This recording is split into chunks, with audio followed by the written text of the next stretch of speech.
నమః. అందరికీ రసప్త శుభాకాంక్షలు. ఆ సూర్యభగవానుడు అందరికీ ఆయుర భోగభాగ్యాలు ఇవ్వాలని సదా కోరుకున్న మీ రవిశర్మ. అయితే సూర్యనారాయణమూర్తికి ఎక్కువగా జిల్లెడు మరియు నేరేడు పళ్ళు ఈ రెండు కూడా తలకి స్నానమాచరించి సూర్య నమస్కారం చేయడం వల్ల ఆరోగ్యం ఇస్తాడు. అయితే సూర్యనారాయణమూర్తిని భూమి మీద ఉండే జీవులు పుట్టుగా పోషణలో కాల నిమిత్తాన్ని ఆరోగ్యం మూలం సూర్యుడు. ఆదిత్యుడు దక్షిణాయనం నుంచి ఉత్తరాయణంలోకి అడుగు పెట్టడం తర్వాత 2 పర్వదినాలు జరుపుకుంటారు. అందులో మొదటిది మకర సంక్రాంతి అయితే రెండోది సూర్య జన్మతిథి అయిన రథసప్తమి. ఈ సంవత్సరం 2020 రథసప్తమి జనవరి 25 ఆదివారం వచ్చింది. సూర్యుడి నుంచి ఏం నేర్చుకోవాలి? సూర్యుడు తన సమయాన్ని ఎప్పుడు అతిక్రమించడు. ఉదయం నుంచి సాయంత్రం వరకు విధి నిర్వహణలోనే ఉంటాడు. సృష్టిలో ఉండే సంపద ఆహారానికి మూలం సూర్యుడు. అరణ్యవాసంలో ఉన్న పాండవులు అక్షయపాత్ర అందించింది సూర్యుడు. సత్రాజిత్ అనే రాజుకి సమంతకమని ప్రసాదించింది సూర్యుడు. వికాసానికి, విద్యలకు, బుద్ధి వికాసానికి మూలం వెలుగు. ఆ వెలుగు మూలం సూర్యుడు. శరీరంలో 24 తత్వాలు సూర్యకాంతిలో మేల్కొని చైతన్యవంతం చేసే జ్ఞానం సిద్ధిస్తుంది, బోధిస్తారు. మహర్షులు పంచభూతాల్లో భాగం ఆకాశం, అగ్ని.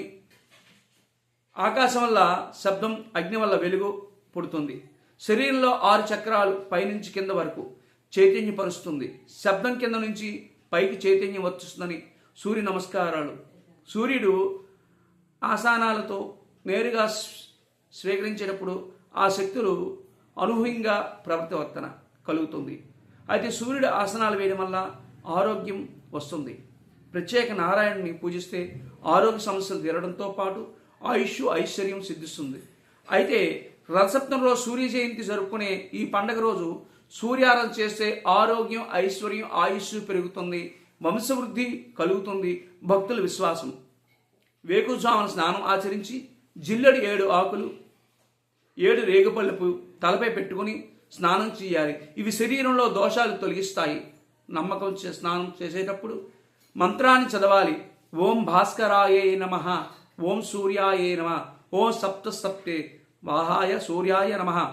ఇది సూర్య భగవానుడు ఫోటో, అక్షతలు, పసుపు, కుంకుమ, దీపం, ధూపం, చిక్కుడుకాయలు, బెల్లం, పాలు, పండ్లు, పరమన్నం, చిక్కుడుకాయలతో రథం తయారు చేయాలి. ఆ యొక్క కాయలు ఒకదానికొకటి తరగకుండా రథ ఆకారంలో అమర్చాలి. ఈ రథం ముందు సూర్యుడి ఫోటో ఉంచి పూజించాలి. తూర్పు దిశగా సూర్యుని ఫోటో ఉంచి షోడశ పూజలు చేసి నీళ్లతో, పసుపుతో, కుంకుమ వేసి సూర్యుడు సమర్పించాలి. ఓం హ్రాం హ్రీం హ్రౌం సం సూర్యాయ నమః, ఓం ఆదిత్యాయ నమః పఠించాలి. ఆవు పాలుతో, బెల్లంతో పరమణం చేసి నైవేద్యంగా సమర్పించాలి.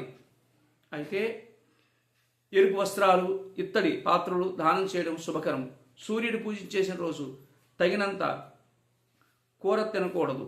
చిక్కుడు కాయలు తప్పనిసరిగా తినాలి. సూర్యుడి పూజ చేస్తే ఆరోగ్యం, సంపద కలుగుతాయి. సూర్య గాయత్రి. ఓం భాస్కరాయ విద్మహే మహాదిరికరాయ ధీమహి తన్నో ఆదిత్య ప్రచోదయాత్. ఎక్కువగా సూర్య గాయత్రి ఆ రోజు చేయాలి. అయితే గమనిక, ఇక్కడ అందించిన సమాచారం కేవలం మీ అందరూ నమ్మాలి. ఈ పూజ జరుపుకోవాలి. అందరూ ఈ పూజ చేయడం వల్ల ఆయురారోగ్యాలు, ఐశ్వర్యం లభిస్తాయి. అంతేకాదు సూర్యనారాయణ యొక్క శ్లోకాన్ని ప్రతినిత్యం ఓం భానో భాస్కర మార్తాండ చండరస్మై దివాకర ఆయురారోగ్యం ఐశ్వర్యం శ్రీం పుత్రాంచదేవే భాస్కర. మనకి ప్రత్యక్షమైన క్షేత్రం అరసవెల్లి పుణ్యక్షేత్రం. అరసవెల్లి సూర్యనారాయణ స్వామివారి రథసప్తంలో స్వయంగా స్వామివారికి పాదాలు సూర్యకిరణాలు పడతాయి. ఆ రోజు ప్రతి ఒక్కరు కూడా, ప్రతి ఇంట్లో కూడా పాలు పొంగించుకొని ఆ యొక్క సూర్యనారాయణ స్వామి వారి యొక్క ఆశీస్సులు అందరూ పొందుతారని కూర్చున్నాం. మరికొన్ని వీడియోలకు మీ ముందుకు వస్తాను. మీ రవిశర్మ. ఓం భాస్కరాయ నమః.